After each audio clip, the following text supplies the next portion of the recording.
Secret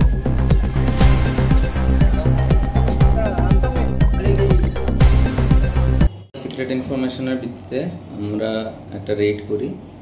একটা গাড়ি কৈলাসহরের দিকে আসছিল ফটিকরায় থেকে।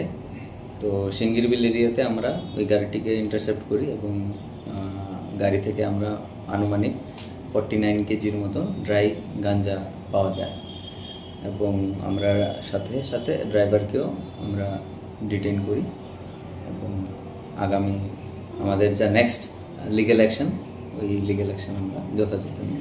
গাড়ির নাম্বারটা কত? গাড়ির নাম্বার TR01C3470। চালকের নাম লিটন দাস। তার বাড়ি কোন জায়গায়? বাড়ি আগরতলা। তাকে কবে মানে আদালতে পাঠানো হবে? আগামীকাল।